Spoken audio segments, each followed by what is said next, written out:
तो इस टॉपिक पे 2 वीडियो अपलोड किए जा चुके हैं, जिसमें डायमेंशंस करके जो वीडियो वो देखना कंपलसरी है। उसके पहले वाला वीडियो अगर आप नहीं भी देखेंगे तो कोई बात नहीं है। बाकी उसमें क्योंकि पहले वीडियो में हमने सिर्फ मैग्नीट्यूड का इंट्रोडक्शन दिया है, तो अगर आप नहीं भी पढ़ते हैं तो कोई बात नहीं, लेकिन आपको डायमेंशंस आनी चाहिए, तभी आपको ये वाला क्लियर हो सकता है। आपको डायमेंशंस पहले से आती हों। तो देखिए क्वेश्चन क्या है। क्वेश्चन है कि एक physical quantity Q equal to दिया है I/F(V)² डिवाइडेड बाय WL3। ये एक क्वेश्चन दिया है, फॉर्मूला दिया है आपको, एक तरह से इमेजिनरी फॉर्मूला है, शायद इस तरह का शायद ही कोई होता हो। खैर I इक्वल टू आपको इसमें दिया है मोमेंट ऑफ इनर्शिया। ये अभी हम क्वेश्चन के बारे में बता रहे हैं कि क्या क्या दिया है। F दिया है फोर्स, और V है वेलोसिटी, W आपको मिल जाएगा वर्क, और L जो है वो लेंथ है। तो आपको इतना फॉर्मूला देने के बाद पूछा है कि ये कौन सी फिजिकल क्वांटिटी है, या इसकी डायमेंशंस क्या हैं, इसकी डायमेंशंस क्या है, या कौन सी फिजिकल क्वांटिटी है Q। तो आप एक बात समझ लें कि यार RHS की जो डायमेंशन होगी वही LHS की भी डायमेंशन होनी चाहिए। तो बस हमें RHS की डायमेंशन पता चल जाए तो हम बता देंगे कि ये इसकी डायमेंशन क्या है, और डायमेंशन से अगर बुद्धि लगाएंगे तो ये भी पता चल जाएगा कि ये कौन सी फिजिकल क्वांटिटी होगी।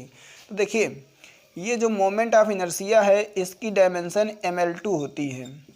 पिछले वीडियो में अगर आपने देखा होगा तो पता होगा, या फिर आपको पहले से ही आता होगा। mlt-2 होती है, mlt-2 का मतलब पावर -2 ऐसे। और वेलोसिटी की होती है lt-1। यार जब ये -1 लिखते हैं मतलब समझ रहे हैं ना, पावर में है। और ये वर्क होता है ml2t-2, और इसकी लेंथ की होती है L। तो ये है सारी डायमेंशंस। अब ये डायमेंशन आपको RHS में रख देनी है, सॉल्व करना है, ताकि आपको LHS की डायमेंशन पता चल जाए। तो देखिए रखते हैं। ये बताइए कि I की डायमेंशन तो पता ही है ml2 होती है, ये रख दी हमने। फोर्स की कितनी होती है mlt-2, और वेलोसिटी की lt-1, और इसके ऊपर स्क्वायर लगा तो स्क्वायर लगा देंगे। नीचे आते हैं वर्क पे। तो वर्क की डायमेंशन होती है ml2t-2, और ये हो गई L3। तो ये पूरा कार्यक्रम है। अब आप इसको समझ लें कि भाई अगर इसको हम थोड़ा सॉल्व करने जाएंगे तो ये आ जाएगी ml2, ये वाला ऐसे ही रख लो, ये हो जाएगा mlt-2, और ये हो जाएगा L2t-2। ये पावर अंदर जाके मल्टीप्लाई हो जाएगी, और नीचे आ जाएगा ml2t-2 और L3। तो अगर L2 देखिए यहाँ से कैंसिल हो जाएगा, और M यहाँ से कैंसिल हो जाएगा, t-2 यहाँ से कैंसिल हो जाएगा। इसके अलावा ये L2 और ये L यहाँ से L3 कैंसिल हो जाएगा। तो यहाँ बचेगा केवल मेरे ख्याल से यहाँ बचेगा mt-2। इसको देख लें ज़रा, यही आ रहा है कुछ और आ रहा है। mt-2 है, और ये डायमेंशंस जो है फोर्स सरफेस टेंशन की होती है। ये डायमेंशन होती है सरफेस टेंशन की। पिछले वीडियो में आपको हमने बताया था। अगर एक बात आपसे ये कहना चाहते हैं कि अभी 1 घंटे पहले हमने पिछला वीडियो अपलोड किया है, और अभी दूसरा बना रहे हैं। बता इसलिए रहे हैं कि मतलब आपको ये पता चले कि काफ़ी सीरियस मोड में काम किया जा रहा है। तो ये सरफेस टेंशन की होती है। इसका मतलब ये Q क्या है, Q जो है वो सरफेस टेंशन है। अब इसके बाद यार जो आगे की चीज़ें हैं उसमें से है कि एप्लीकेशन कैसे किया जाता है इसका, और application of dimensional analysis next heading है। Applications of dimensional analysis.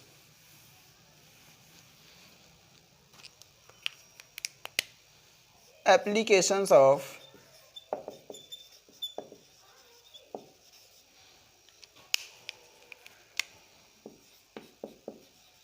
Dimensional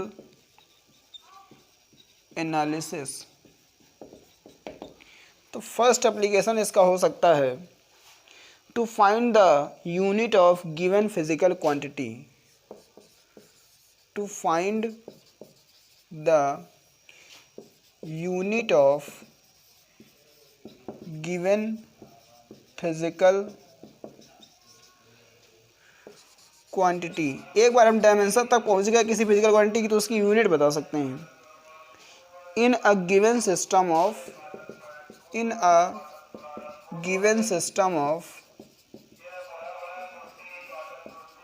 unit.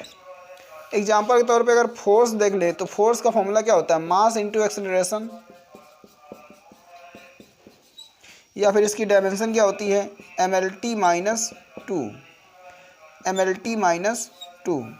तो अगर MKS लेके चलते हैं, MKS में मान लीजिए हमको यूनिट चाहिए मीटर किलोग्राम और सेकंड में, तो बताइए ये क्या है, मास यानी किलोग्राम, फिर ये क्या है, मीटर पर सेकंड स्क्वायर, तो इसकी यूनिट क्या हो जाएगी, किलोग्राम मीटर पर सेकंड स्क्वायर। तो इस तरह से, और इसी को किलोग्राम मीटर पर सेकंड स्क्वायर को ही हम लोग न्यूटन कहा करते हैं। इसके अलावा इसकी अगर आप CGS में यूनिट ढूंढ रहे हो, CGS में, तो बस इसी को चेंज कर देना, किलोग्राम को क्या बनाना है ग्राम, मीटर को सेंटीमीटर, और नीचे सेकंड स्क्वायर तो रहेगा ही, तो ग्राम सेंटीमीटर पर सेकंड स्क्वायर भी बन जाएगी, जिसको हम आगे चल के डाइन कहा करते हैं। तो फोर्स की जो यूनिट होगी वो किलोग्राम मीटर पर सेकंड स्क्वायर MKS में होगी, उसको न्यूटन बोलते हैं। CGS में ग्राम पर सेंटीमीटर पर सेकंड स्क्वायर होगी, और इसको डाइन कहते हैं CGS यूनिट्स में। इसके बाद की जो कहानी है, ये पहला यूज हो गया। दूसरा एप्लीकेशन क्या होता है, to find dimensions of physical constant और coefficients. To find dimensions of physical constants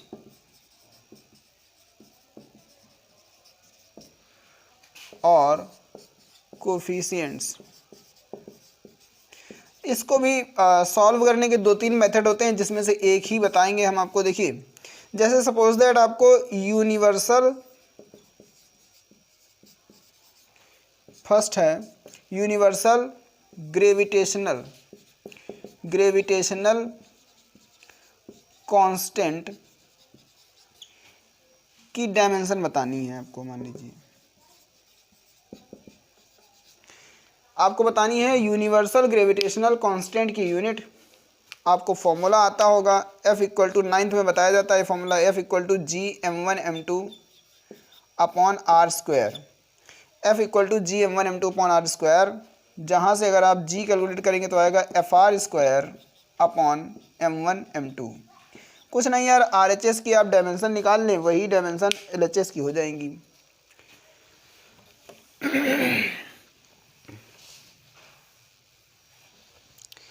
तो डायमेंशंस ऑफ G वो हो जाएंगी, फोर्स की बताइए, फोर्स की होगी mlt माइनस 2, और रेडियस की होगी L, तो स्क्वायर लगा तो L2 लिख देंगे। इसके बाद M1 की होगी M, और दूसरे वाले M2 की, उसकी भी M होगी, तो ये M2 आ जाएगा। अब एक M तो कट जाएगा, यानी ऊपर जाके हो जाएगा M-1 L3 T-2। ये है डायमेंशन ऑफ कैपिटल G, यानी universal gravitational constant, metre inverse M-1 L3 T-2। अब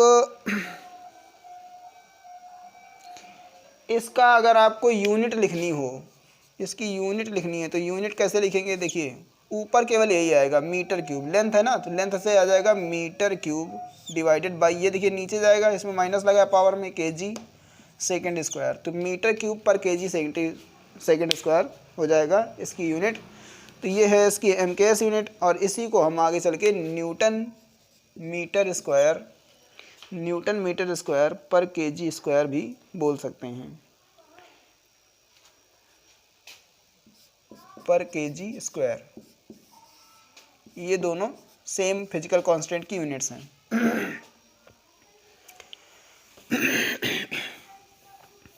यूनिट्स और डायमेंशंस की जानकारी आपको पूरे फिजिक्स में बहुत काम आती है, इसको जितना हो सके उतना सीरियस लेना चाहिए। इसके अलावा आता है B, वो है प्लैंक कांस्टेंट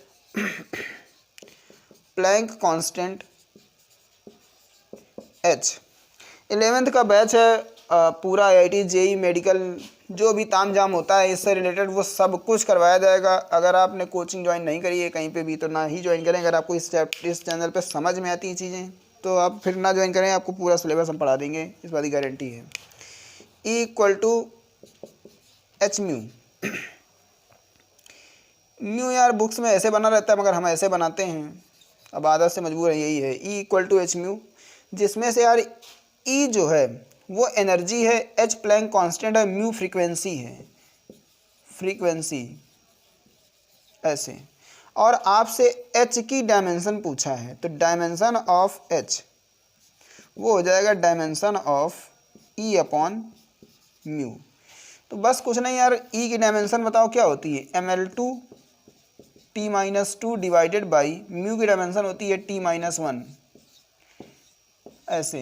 ये T-1 ऊपर चला जाएगा तो यह आ जाएगा ml2 और ये -1 ऐड होगा -2 + 1 -1 आ जाएगा। तो इसकी डायमेंशन आ जाएगी ml2T-1 आ जाएगी। अब अगर मान लीजिए हम इसका यूनिट लिखते हैं, यूनिट ऑफ प्लैंक कांस्टेंट, तो हम बहुत आराम से इसकी यूनिट लिख सकते हैं। इसको बोलते हैं किलोग्राम, m को किलोग्राम हो गया। इसके बाद ये क्या हो जाएगा मीटर स्क्वायर और ये पर सेकेंड, तो इसकी यूनिट होती है किलोग्राम मीटर स्क्वायर पर सेकेंड। और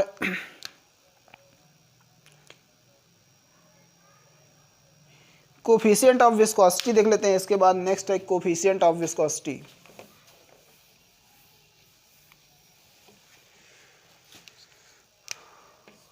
coefficient of,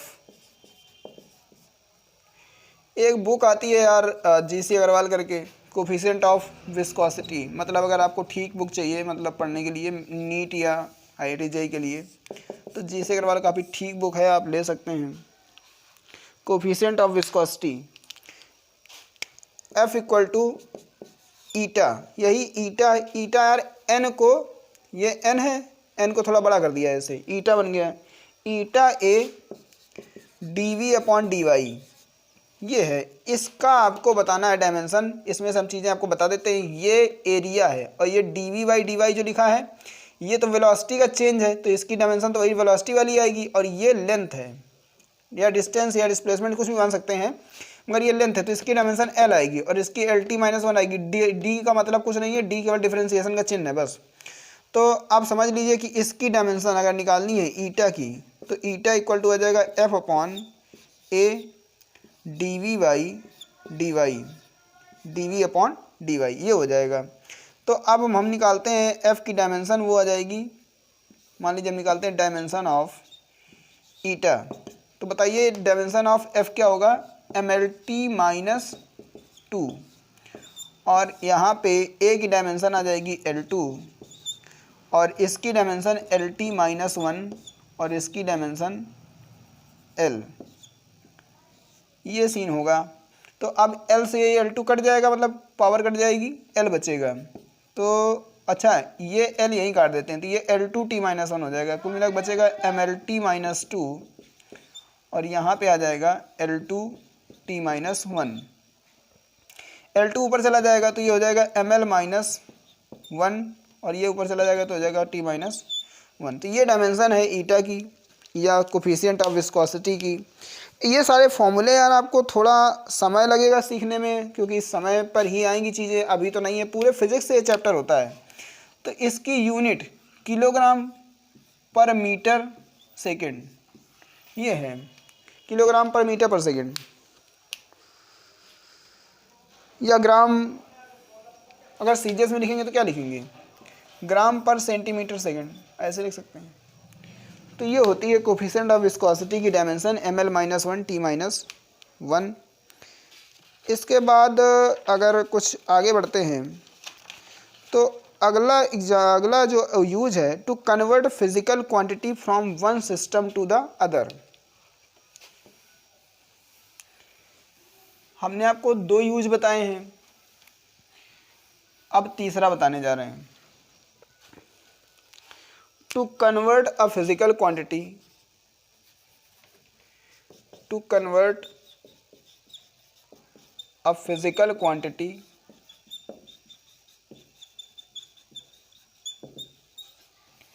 to convert a physical quantity from one system to other, from one system to another.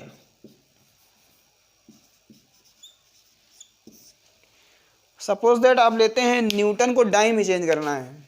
यार एक सिस्टम से दूसरे सिस्टम को तो समझ रहे हैं ना। जैसे मान लीजिए एमकेएस से आपको सीजीएस में जाना है तो यार एमकेएस में मान लीजिए फोर्स को ले लेते हैं, तो फोर्स है, फोर्स को आपको चेंज करना है न्यूटन से डाइन में।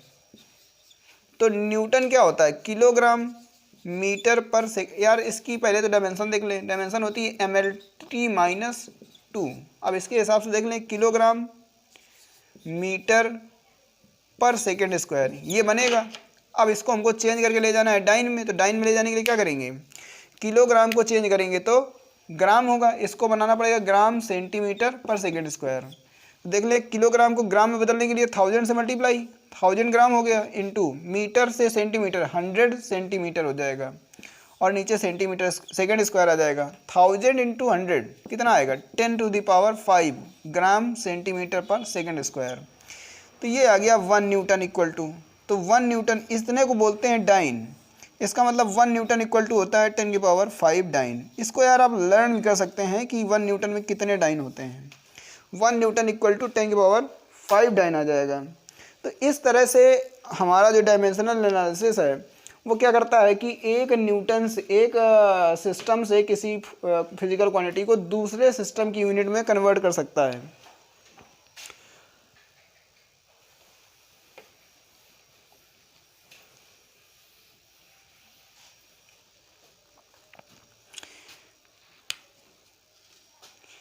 एक एग्जांपल और देख लें कि gravitational constant G from CGS to MKS. Gravitational constant G from CGS to MKS. अगर आप ये करते हैं फ्रॉम सीजीएस टू एमकेएस तो सीजीएस में इसकी वैल्यू होती है 6.67 इंटू 10⁻⁻8। कैपिटल जी की वैल्यू सीजीएस में होती है 6.67 इंटू 10⁻⁸ सीजीएस यूनिट्स। अब आपको इसको एमकेएस में चेंज कर देना है। तो इसकी डायमेंशन आप पकड़ लें पहले। इसकी डायमेंशन होती है m-1 L3T-2। ये है इसकी डायमेंशन। इसकी डायमेंशन है m-1 L3T-2। अब बस ज़्यादा कुछ करना नहीं है। इसकी सीजीएस वाली यूनिट्स इसके साथ लिखिए ज़रा। तो इसकी यूनिट होगी 6.67 इंटू 10⁻⁸ ये हो गई। और डायमेंशन के हिसाब से अगर यूनिट लिखेंगे सीजीएस वाली, तो ये बताइए क्या है, ये क्या है, ये है सेंटीमीटर क्यूब, और ये ग्राम, तो ये हो जाएगा ग्राम, और ये क्या हो जाएगा सेकंड स्क्वायर।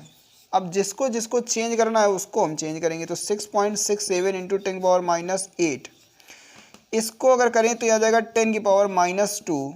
10⁻2 ही होता है मीटर में अगर चेंज करें तो ये पावर 3 हो जाएगा। ऐसे ही ग्राम, ये हो जाएगा 10⁻³ kg।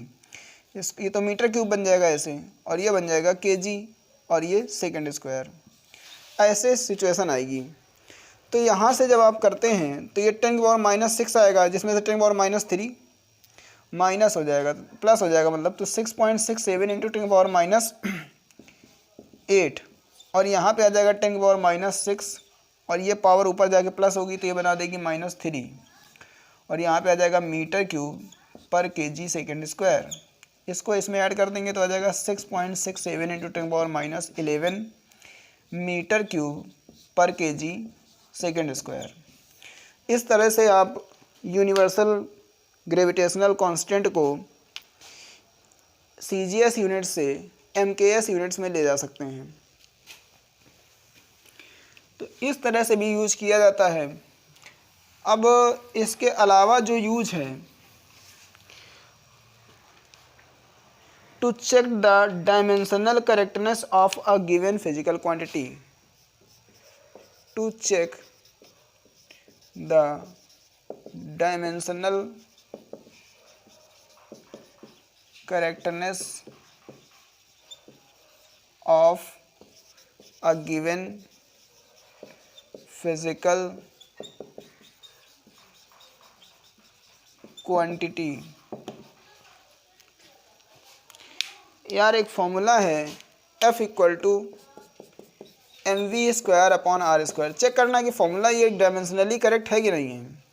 अगर एक बार फॉर्मूला आपको पता चल जाए कि वो डायमेंशनली करेक्ट नहीं है, वो हर हाल में गलती होगा, फिर वो सही नहीं हो सकता। तो इसके RHS की, अगर पहले तो LHS की लिख लो डायमेंशन। LHS की डायमेंशन क्या होगी? MLT-2, ये होती है फोर्स की डायमेंशन।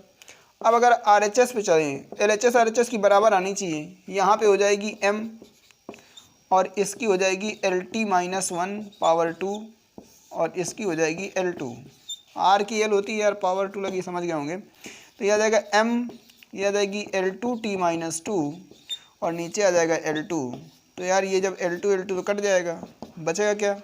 बचेगा MT-2। ये हो गई शीशा leather.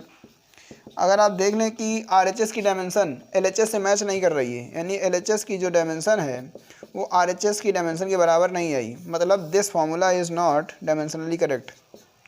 This formula is not dimensionally correct. ये फार्मूला डायमेंशनली करेक्ट नहीं है। एक बात अच्छा ये भी बतानी है कि यार कोई फार्मूला अगर मान लीजिए डायमेंशनली करेक्ट ना हो तो वो फार्मूला गलत होता है, मगर अगर मान लीजिए कोई फार्मूला डायमेंशनली करेक्ट है तो वो पूरी तरह सही है, इस बात की कोई गारंटी नहीं है, वो फिर भी गलत हो सकता है। ये बात आप ज़रूर ध्यान दें। खैर एक आपको एग्जांपल भी दिखाते हैं। जैसे मान लीजिए फार्मूला है S इक्वल टू ut-1/3at²। ये है। अब एक बात समझिए कि यार हमने बताया था ना कि LHS की डायमेंशन RHS की डायमेंशन के बराबर होनी चाहिए। दूसरी बात क्या है, एक नई बात समझिए कि अगर मान लीजिए इसकी जितनी डायमेंशन आएगी उतनी ही डायमेंशन इसकी भी आनी चाहिए। अदरवाइज क्या होगा कि ये कभी भी जोड़ा या घटाया नहीं जा सकता। अगर कोई दो फिजिकल क्वांटिटी को आप जोड़ रहे हैं या माइनस कर रहे हैं तो उनकी डायमेंशन इक्वल होनी चाहिए, तभी वो जुड़ेगा। खैर ये बताइए कि इसकी अगर हम LHS लिखते हैं, LHS की डायमेंशन, तो बताइए L आएगी कि नहीं? वो तो डिस्प्लेसमेंट होता है। अब आते हैं इस वाले स्टेप में, फर्स्ट स्टेप में, इसमें तो UT की डायमेंशन अगर लिखेंगे तो इसकी तो LT-1 हो जाएगी और बगल वाले की T हो जाएगी। तो इसकी जब हम इसको सॉल्व करेंगे तो इसकी क्या होगी? इसकी भी L आ जाएगी। और इसके अलावा इसकी डायमेंशन A की LT-2 होती है और T की तो T होती है, तो T2 हो जाएगी, तो ये भी L आ जाएगी। अगर आप ध्यान से देखेंगे तो तीनों स्टेप में डायमेंशन इक्वल आ रही है, तो इसका मतलब ये फॉर्मूला जो है डायमेंशनली करेक्ट है। This formula is dimensionally correct. मगर यार ये इसी से मिलती जुलती हमारी थर्ड इक्वेशन ऑफ मोशन होती है UT प्लस, उसमें हाफ AT² होता है, यानी ये कोफिशिएंट गलत है यार, 1/3 थोड़ी नहीं होगा। यानी कि ये फॉर्मूला जो लिखा है ऊपर ये वो डायमेंशनली करेक्ट है बट फिजिकली इनकरेक्ट है। ये फॉर्मूला फिजिकली इनकरेक्ट है, फिजिकली इनकरेक्ट है। This formula is physically incorrect but dimensionally correct. तो ये है, इस तरह से आप डायमेंशनल करेक्टनेस आप किसी भी फॉर्मूले की चेक कर सकते हैं। और इसके अलावा इसको एक रिसर्च टूल की तरह भी यूज़ किया जा सकता है। आप एक फॉर्मूले भी बना सकते हैं, मतलब इस डायमेंशनल एनालिसिस की मदद से आप नए फॉर्मूले बना सकते हैं। लगभग उनके कांस्टेंट नहीं बता पाएंगे लेकिन उसको एक्सपेरिमेंट से निकालेंगे आप, तो कुछ हद तक ये हेल्प करता है फॉर्मूले बनाने में। जैसे अगर आपको एग्जांपल दें कि एक E बराबर जो आइंस्टीन की इक्वेशन है वो function of mass and C था, बता ही देते हैं इक्वल टू mc² था। देखिए अभी अगर उस फॉर्मूले को हमें डायमेंशन से निकालना हो, डायमेंशन से, तो कैसे आएगा कि E proportional to m into C था। इसकी पावर x मान लो, इसकी पावर y मान लो, कुछ तो पावर होगी, पता नहीं कितनी होगी। खैर e को देख लेते हैं, e की जो डायमेंशन होगी वो होगी ml2t-2। प्रोपोर्शनलिटी हटा दो, यहाँ k लगा दो। अच्छा देखिए यहाँ पे डायमेंशन m की पावर x और c होता है वेलोसिटी, तो lt-1 की पावर y। इसके बाद देखिए आ जाएगा ml2t-2 और ये आ जाएगा m की पावर x, l की पावर y, t की पावर -y। अब यहाँ से x इक्वल टू, यहाँ पे कुछ नहीं तो 1 मान लेंगे, x इक्वल टू बताइए 1 आ गया, y इक्वल टू 2 आ गया और -y इक्वल टू भी 2 आ जाएगा, -2, तो y इक्वल टू भी कितना आ गया, y इक्वल टू 2 आ गया। तो यहाँ से अगर आप देखते हैं कि x आया है 1 और यहाँ से भी y इक्वल टू 2 आ गया, y इक्वल टू आया है 2। माने अगर हम इसको यहाँ रखें इस इक्वेशन में तो आ जाएगा e प्रोपोर्शनल टू m की पावर 1 और c का स्क्वायर, यानी e इक्वल टू के एम सी स्क्वायर आएगा। जब एक्सपेरिमेंट करा गया तो पता चला कि k की वैल्यू जो है वो यूनिटी है, यानी k इक्वल टू 1 है। तो जब 1 रख देंगे तो फॉर्मूला क्या बनेगा, e equal to M C square. कहते हैं कि बहुत बड़ी डेरिवेशन करी थी आइंस्टीन साहब ने इसको प्रूव करने के लिए फॉर्मूला, लेकिन आप इसको थोड़ा कम में कर सकते हैं क्योंकि आप पहले से ही जानते हैं, उनकी मेहनत पहले से ही हो चुकी है इस पर। ठीक है, तो इसी तरह के कुछ क्वेश्चंस रहेंगे, इसी तरह से हम लोग डायमेंशंस को यूज़ कर सकते हैं। तो फिलहाल हम इस वीडियो को यहीं पे रोक देते हैं। थर्ड वीडियो में आपको कुछ न्यूमेरिकल्स वगैरह करवाए जाएंगे, डायमेंशन में अभी बहुत कुछ पढ़ाना बाकी है, तो वो आपको थर्ड वीडियो में कराया जाएगा।